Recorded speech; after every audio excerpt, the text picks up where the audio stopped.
Somewhere a siren was shrieking off in the distance. It had been going on for a long time, sustained shrill background to the crazy words that spewed from the ceaseless coughing static of the radio. Now as she listened, it began to die, fading away until its shattering impact ceased to fall on bruised nerves, until its caustic cry was heard in memory alone. Memory held another siren that was not a siren, that was thunder. That was not thunder. It was the warning scream of slaughter in the skies.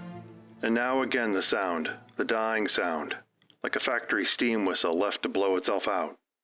Welcome to Our Nuclear Nightmares, a series examining the literature of the nuclear age. The following program contains material and themes that some listeners may find disturbing.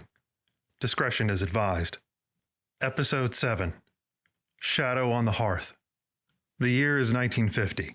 The People's Liberation Army, renamed the People's Volunteer Army, crosses the Korean border to attack advancing United Nations forces after they ignored diplomatic warnings from the CCCP.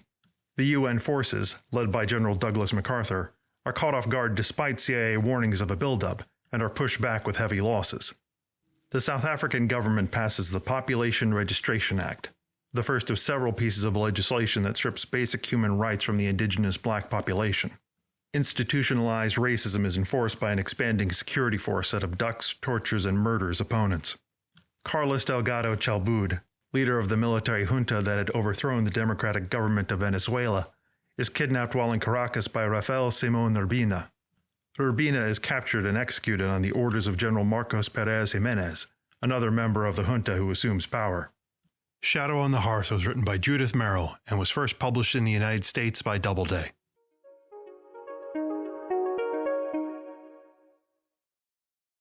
Shadow on the Hearth begins with Vida, who works as a maid for Gladys Mitchell, calling in to say she's feeling sick. Gladys tells Vida not to worry about coming in and to take care of herself. Gladys has to deal with her husband, John, who is asking for clean socks, and asks her teenage daughter, Barbie, for assistance with feeding 5-year-old Ginny. She also has a son, Tommy, who is currently away at college. The family is dealt with, John heading off to work and Barbie to school. One of the neighbors, Eddie Crowell, comes over and whines at Gladys not to be late for an important luncheon before leaving again. Gladys, wanting to have a clean dress, starts on the laundry when she hears a whistle that she thinks is from a factory. Later that day, Barbie returns home and talks about an odd occurrence where it was raining on only one side of the street. While Gladys is making dinner, Barbie calls over to the radio to hear a news flash that Washington, D.C., New York City, and other American cities have been hit with nuclear weapons. The announcer adds that the aggressor is unknown and asks people to remain in their homes. Barbie is unnerved by the news and begins screaming until Gladys is able to comfort her and asks her to be strong for Ginny. Gladys calls the emergency line and learns that all ROTC, which includes her son, are being mobilized. Gladys has no idea what to do in an emergency and worries that the water can be contaminated. She asks Barbie to get Tommy's physics books from upstairs, hoping she can learn something about nuclear properties to see if she needs to boil the water before using it. She also worries about Tommy, but Barbie argues that he will be okay since there is no kind of front in a nuclear war, something that's meant to be reassuring but is unintentionally more concerning. There is another broadcast, this time by the governor, who informs the public that radar shields have been activated, which will stop any more attacks. The broadcast continues with another voice claiming that measures are being taken to protect the public and warns about the possibility of radioactive rain. At the present time, fires are still burning in many parts of the city, but most of the larger buildings are still standing, and many of these are fireproof. Outside the areas of direct hit, many survivors are expected. The words were stern. There was no attempt to allay fear, but like the dentist who says this will hurt a little, but it won't take long, Hennessy renewed courage by the simple admission that things were bad. The knowledge, new to Gladys, that the national government had broken down, seemed credible and bearable, as long as something was being done. Ginny says she doesn't like the voice on the radio, blaming it for not letting Daddy come home before breaking into tears. While Gladys comforts Ginny, Barbie continues to listen to the radio, and later tells her mother that officials want urine samples from everyone for testing. The phone rings and Gladys answers to hear Eddie again, who is hysterical and wants to come over. She screams that the radar screams are a lie and that they've been lied to all these years. Eddie also says they shouldn't let any survivors from the cities back home because they could spread radiation, and should also stop sending rescue personnel into the cities and let the survivors die. This last comment, as it would directly affect John, makes Gladys angry and she slams the phone down. When Gladys recovers, she thanks her daughter for dealing with the forms for the urine samples, and then spends time with Ginny, trying to soothe her. When they hear car tires outside, Barbie runs to the door expecting John. This excites Ginny and draws a rebuke from Gladys, who tells them not to get their hopes up too easily. Another flash from the radio talks about riots in some parts of the country, and a voice again promises that aid trucks will come and reminds people to stay inside. The book shifts to John, who has survived the nuclear strike on the city along with some of his co-workers, and tries to find a way down out of the building and out onto the street. Back at the house, there's a knock on the door, and Gladys opens to find Mr. Turney along with Dr. Spinelli and Ms. Mitchell, an intern at the Veterans Administration Hospital. They're wearing bulky protective one-piece suits that cover everything and helmets with visors. They explain they have come to obtain the urine samples and hand Gladys pamphlets on what to do in an emergency. They are also quick to say everything is being handled, but are impatient when it comes to answering any of Gladys's questions. But the bombs were miles away. How could there be any danger around here, she demanded. It's not that simple, he explained. There's dust and smoke from the city. God knows what a freak wind could do. And with the underwater bombs, there's the rain, and we don't even know what kind of bombs they used.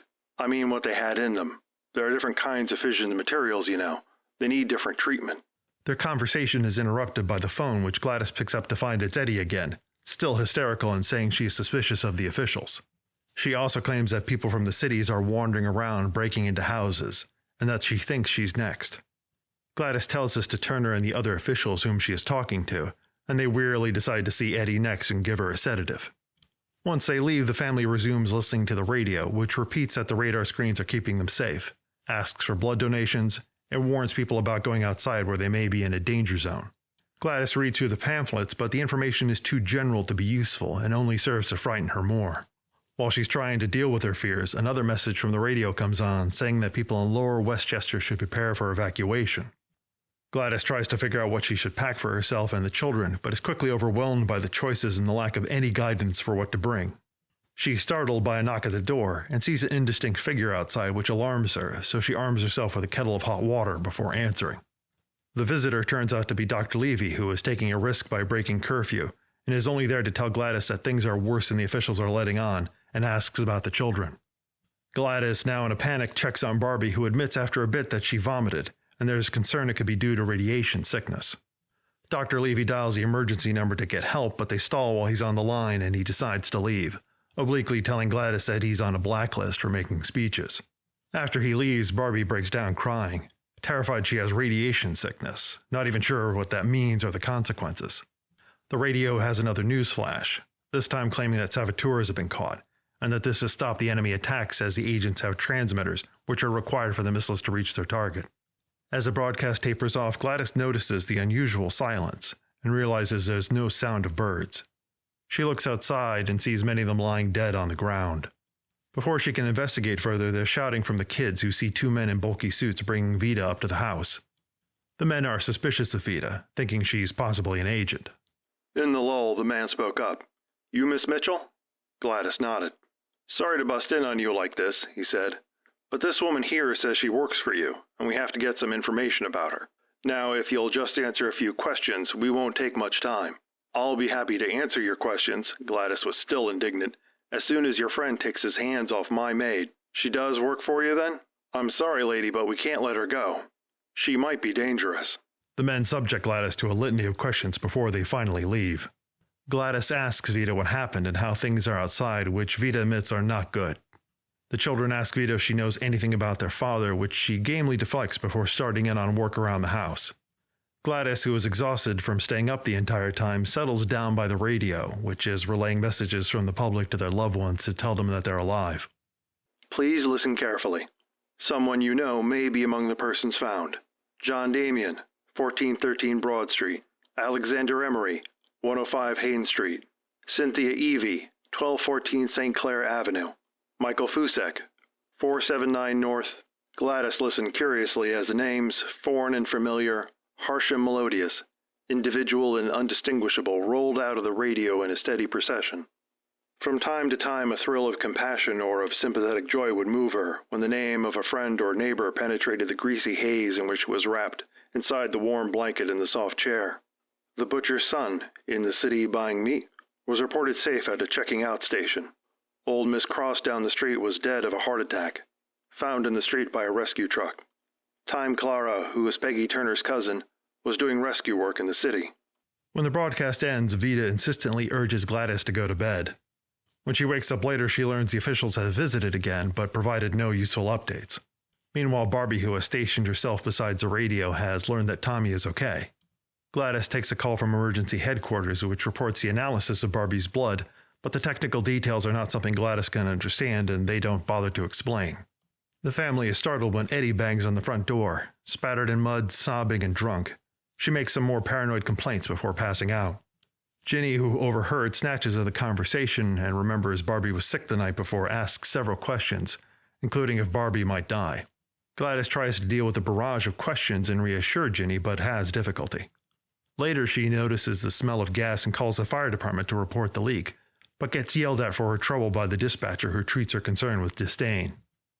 With no other options, Gladys heads down to the cellar and tries to shut off the gas, but not being familiar with the heater is reduced to fighting with the handle until she's forced back upstairs by the overwhelming smell. She staggers upstairs and sobs from the stress of the ordeal. The book shifts back to the city, where John is being dragged by two men who force him into the back of the truck where there are other survivors, many in a bad state. He pleads that he has to get home, but no one is listening. Back at the house, Gladys gets another visit from Dr. Levy, who is on the run from the authorities, who he believes are likely to shoot him. While they're talking, Vida comes in and says the officials are back, asking to talk to Gladys and wanting another blood sample from Barbie. Gladys does her best to make sure the officials don't become suspicious as she answers their questions, which is made difficult when Turner begins to make suggestive comments. He's been after Gladys for some time and intimates that he'll reserve a good place for her on the train when the evacuation happens. Dr. Levy remains hidden in the cellar during the conversation and even manages to fix a gas leak. Vida doesn't quite approve of the doctor, but Gladys is thankful. There is another call, this time from Dr. Spinelli, who says he's run the analysis and Barbie is perfectly fine. Later, Vida recounts her escape from the city. The explosion had shaken the building, but there was little damage, and in her ill state she did not understand what had happened. She slept for almost a day, during which the rain washed away most of the immediate radiation, a delay that likely saved her from getting sick. No, it isn't, the girl contradicted. See, you're doing the same thing again right now. You try to make me think everything's all right when I know it isn't. I just wish you'd stop trying to hide things from me. You did the same thing with the information sheets you didn't want me to read, and when you tried to tell me that Doc Levy was crazy. And please don't try to shut me up by telling me Daddy's coming home. I'm too old for lullabies, Mother. You know he can't come home even if he is all right. Yes, Pete told me that too. He doesn't think I'm a kid who can't understand anything. That night, a crash startles Gladys and wakes Vida and Levy, who discover people trying to break into the house. A fight ensues, and they manage to send the intruders fleeing, except for one that they knock unconscious. Not wanting the police to come in while they're housing Dr. Levy, they tie the intruder up and toss him outside. The next morning, Dr. Levy leaves early before anyone else is awake. Gladys is still worried about Barbie and Ginny's health and asks Vida to go find him if possible. The officials return again, this time with news that Ginny's analysis shows her to be in the clear. They also note that people can go out on a limited basis and that food distribution points are being set up in the area. Dr. Spinelli sees to Eddie, who has finally roused herself from yesterday's drunken slumber, and Turner tries to patronizingly deal with her but is sharply rebuked. The officials leave, and later Levy and Vida return with supplies they've scrounged up in town. Another argument breaks out between Gladys and Barbie, both of whom have frayed nerves from the tension of the last several days. Barbie suddenly stops and yells she heard John's name read on the radio, and that he is okay. The book shifts to John, who wakes in a makeshift hospital and stumbles outside, still determined to reach home. At the house, Gladys passes out in shock, but revives quickly. However, to her dismay, she finds Turner is back and pushing for her to leave, with an emphasis on her going with him. Under questioning, though, Turner says that Vida, because she's not part of the family, will be separated from them and kept in an ominous-sounding detention camp. At this, Gladys flat-out rejects Turner's offer, though he continues with promises and veiled threats until finally made to leave. Dr. Levy emerges from hiding and informs Gladys that with some of the emergency laws easing, he is going to work at the hospital under a false name, as he's determined to keep helping people. As they talk, a news flash on the radio announces there will be severe electricity rationing, and that inspectors will be checking to make sure people aren't wasting voltage. Those that do will be penalized. I repeat, if you wish to use special heating devices or any kind of special electric equipment, you must obtain written authorization from your squad men. This restriction applies also to electric irons, mixers, toasters, and similar household equipment. A squadman or emergency policeman may visit your home at any time to check on the equipment in use. Please understand that this action is necessary in order to conserve power during the emergency. Violations reported by inspectors will be severely penalized. That night, a crash startles Gladys and wakes Vida and Levy, who discover people trying to break into the house. A fight ensues, and they manage to send the intruders fleeing, except for one that they knock unconscious. Not wanting the police to come in while they're housing Dr. Levy, they tie the intruder up and toss him outside. The next morning, Dr. Levy leaves early before anyone else is awake. Gladys is still worried about Barbie and Ginny's health and asks Vida to go find him if possible. The officials return again, this time with news that Ginny's analysis shows her to be in the clear. They also note that people can go out on a limited basis and that food distribution points are being set up in the area. Dr. Spinelli sees to Eddie, who has finally roused herself from yesterday's drunken slumber, and Turner tries to patronizingly deal with her but is sharply rebuked. The officials leave, and later Levy and Vida return with supplies they've scrounged up in town. Another argument breaks out between Gladys and Barbie, both of whom have frayed nerves from the tension of the last several days. Barbie suddenly stops and yells she heard John's name read on the radio, and that he is okay. The book shifts to John, who wakes in a makeshift hospital and stumbles outside, still determined to reach home. At the house, Gladys passes out in shock, but revives quickly. However, to her dismay, she finds Turner is back and pushing for her to leave, with an emphasis on her going with him. Under questioning, though, Turner says that Vida, because she's not part of the family, will be separated from them and kept in an ominous-sounding detention camp. At this, Gladys flat-out rejects Turner's offer, though he continues with promises and veiled threats until finally made to leave. Dr. Levy emerges from hiding and informs Gladys that with some of the emergency laws easing, he is going to work at the hospital under a false name, as he's determined to keep helping people. As they talk, a news flash on the radio announces there will be severe electricity rationing, and that inspectors will be checking to make sure people aren't wasting voltage. Those that do will be penalized. It was a nightmare from which they woke only to face the white-lighted horror of the hospital. And this horror was not a dream. This was such reality as Gladys had never known before. The sight, the sound, and above all, the smell of pain and fear, not hidden discreetly behind closed doors, not closed away in the back of neatly folded screens, not quieted by starched, white rubber-soled nurses, not in any way the civilized sadness of a hospital. This was pain on parade, fear on exhibition. All doors stood open so tired nurses and doctors could hoard what energy they had. Basins and bedpans stood by the beds. No one had time to fetch and carry. Inside, each room was crowded with cots, begged, borrowed, improvised from stretchers and wooden Ginny blocks. has run through a battery of tests while Dr. Spinelli retrieves some medications from the hospital stores before they pile back in the car for the trip home. He gives Gladys a brief outline of Ginny's issues and says she should recover with help of the medication, but there will be some unpleasantness along the way. Dr. Levy also notes he has some pains along with sores due to the drop in his white cell count, and he says he'll also need medication. Later, Turner turns up at the house yet again and makes the same evacuation offer, with the same overtones as before, which Gladys refuses, causing him to leave in a huff. The book shifts back to John, who is in bad shape, unsure of his surroundings and only vaguely cognizant of what's happening. He barely hears a warning shout or the gunshot that follows. Back at the house, the doctors are still perplexed how Ginny got radiation sickness despite having the same exposure as the rest of the family. Then one of them realizes that her doll, Paolo, was left outside the day of the attack and was soaked by the radioactive rain. There's some relief when they figure this out, but that moment is shattered when a disheveled stranger barges into the house and collapses. Dr. Spinelli and Dr. Levy immediately start treating the man who has a gunshot wound, and as they work on his injury, Gladys cries out that it's John.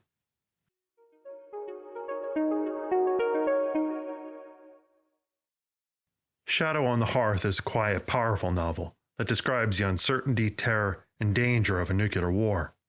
Where most stories in the genre features characters whose lives, material and social, have been destroyed, the family in this story is relatively unharmed by the attack. The home and much of the neighborhood is untouched in contrast to the destruction that's occurred out of sight in the city. There is nothing that marks it before or after the attack in their surroundings. It is a deceptive piece in which things gradually begin to come apart. Information becomes a central focus for the characters. They don't know the extent of the attack or if they'll be able to get food and supplies, if there will be gas and electricity, where their loved ones are, or if they're safe.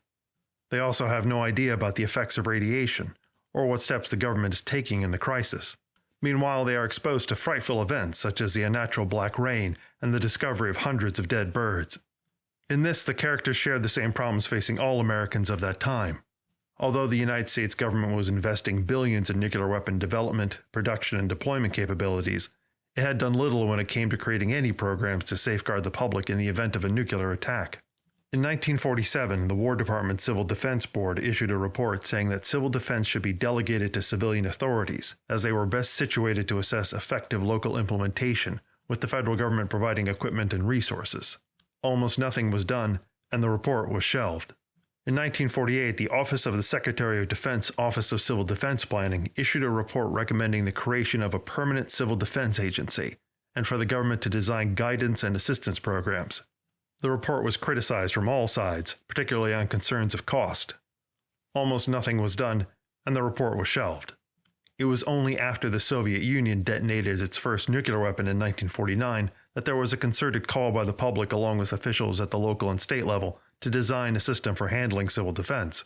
This pressure resulted in the creation of the Blue Book in 1950, which laid out civil defense programs and responses. Finally, at the end of that year, the Federal Civil Defense Act authorized the agency to design plans for states and offer training, coordination, and subsidize equipment. It was also called on to design a shelter program. The agency asked for $403 million to start. It was only allocated $32 million. Even when efforts were finally made to educate the public, they were often inconsistent and inadequate. Survival Under Atomic Attack was the first major pamphlet created to inform people about the effects of a nuclear weapon and steps that could be taken to protect from blast and radiation. However, the federal government left the distribution to the states, which sometimes mailed them out but only in certain counties, sometimes placed them in government offices without notifying the public, or sometimes just put them in storage. Worse was that the booklet downplayed the dangers of overpressure and radiation. It also spent valuable space telling people not to start rumors. This was deliberate. In 1951, the Federal Civil Defense Administration commissioned Associated Universities Incorporated, a think tank composed of Ivy League universities, for Project East River. One of its stated aims was to persuade the public that a nuclear attack could be handled the same as a conventional one. Americans were to be instructed to be neither complacent or hysterical. They were to be trained like soldiers. They were to be made to be responsible for saving themselves. This ambiguous stance meant the government released little practical or useful information about the effects of nuclear weapons. If anything, the novel is optimistic as it describes a civil defense system that did not exist at the time of its publication. The first radio program explaining civil defense was only aired in 1955 and only ran 13 episodes. In the novel, the depiction of the system is both critical and wary. The primary source of contact with the government and the outside world is through the radio, which features speeches from officials insisting that the situation is under control, a claim at odds with the casualty lists read out in the same channel, and warnings about riots and martial law. The other points of contact are also problematic. When Gladys calls about the gas leak, something a local manager should want to handle to prevent an explosion when fire services are already limited, she is told it is unimportant. When she calls with concerns about Barbie and Ginny's health, instead of being assisted, she is yelled at and dismissively told other people are having trouble too. This also highlights the one-way communication that people would be reduced to in an emergency. And when the government orders people to remain at home, this isolates them from the community. People are only allowed to communicate with their immediate family and the government. And when they are ordered not to use the phones, it means only the government gets to speak. The real-life application was planned to be even more strict. When the government created Conelrad in 1951, it stipulated any radio stations not rebroadcasting the signal had to stay off the air. The various police and security men in the novel are not seen as helpful or capable. They don't prevent the break-in at the house, but they have time to interrogate and threaten people like Veda. John, who miraculously survives a nuclear attack, is shot and nearly killed by them as he simply tries to make his way home. It has to be noted in the original ending, which the publisher changed without the author's permission, it was strongly hinted that John dies from his wounds. This response has grim echoes in the experience survivors had with police in the aftermath of Hurricane Katrina, where the force engaged in multiple acts of extrajudicial killings. The security forces also present a threat to Gladys, as Turner makes clear his command gives him power over her situation. Turner clearly enjoys his newfound power and prestige, and abuses it for his own benefit. There's also how security is spending time and resources hunting for Dr. Levy because of his criticism of the government. Dr. Spinelli is another interesting case, admitting that he was effectively barred from nuclear medical studies because of the loyalty oaths. These were the creation of Executive Order 9835, signed by President Truman in 1947, in response to charges from Republican politicians, Catholic Church representatives, and Hoover's FBI that the government had been infiltrated by communist agents. The order created a program that screened current and incoming federal employees and was extended to civilians who worked on things deemed sensitive to national security. Simply being a member of certain groups ruled people out. This included obvious concerns such as the Ku Klux Klan and the Nazi Party, but more often prescribed any group with leftist sympathies. This included the California Labor School, the National Federation for Constitutional Liberties, the Peace Information Center, and even the Washington Cooperative Bookshop. Shadow on the Hearth presents a paranoid government incapable or unwilling to offer real substantial assistance. Ginny's radiation sickness, which could have proved fatal, is only treated by the efforts of two doctors that have to sneak around armed men. Children would become the victims of another sort in the years following the release of this novel. In 1952, the Civil Defense Administration published and distributed the pamphlet Civil Defense in Schools, which laid out a wide range of responsibilities for teachers and staff to prepare and survive a nuclear attack. No funding, resources, or personnel were allocated by the government to handle any of these responsibilities. The government did commission and release several films to be shown in schools, the first being the infamous duck and cover animated short starring Bert the Turtle. That same year, schools began conducting nuclear attack drills, and some school districts began preparing for the worst. New York City purchased over 2 million dog tags and personalized them for every child from kindergarten to 4th grade. Philadelphia, Seattle, San Francisco, and Las Vegas did the same. The duck and cover drills lasted well into the 60s but began fading by the 70s and were entirely discontinued by the 80s. Another strength of the novel is the contrast between the mundane trivialities of suburban life and the terrible, sometimes quietly insidious effects of wartime. However, scattered throughout the novel are hints that something is amiss. The household the author describes is carefully chosen for its normalcy, with a husband, wife, 3 children, and modern appliances and conveniences. While men were expected to provide for the family, women, especially middle-class women, were expected to mold the husband and children into polite, responsible citizens. The government expected that in a crisis women would continue the task of cultural reproduction while shouldering other responsibilities. In many official publications, women were likened to soldiers for the home front. Yet Gladys is shown as already worn and tired, applying heavy makeup to conceal the physical signs and suffering from anxiety. After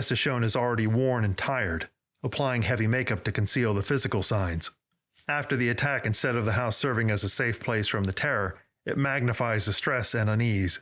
Worse, she discovers the extent of her alienation from society. There are no neighbors or friends who offer help or provide some semblance of community. Instead, Gladys finds she can only rely on Vita, Levy, and Spinelli, who are also alienated, as they are perceived as threats by the government.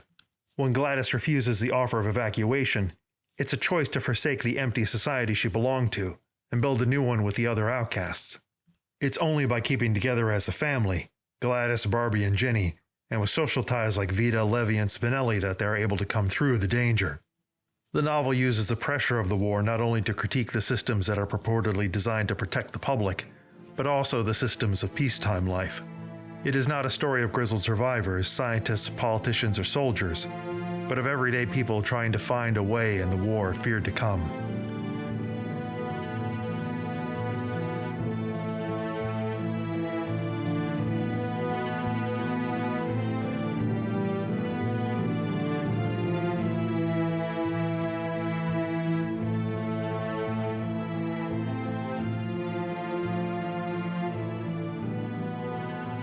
If you found this episode interesting, entertaining, or a useful sleeping aid, please consider subscribing to the Patreon. This series is only possible through listener support. You can also help by leaving a review on iTunes or Spotify.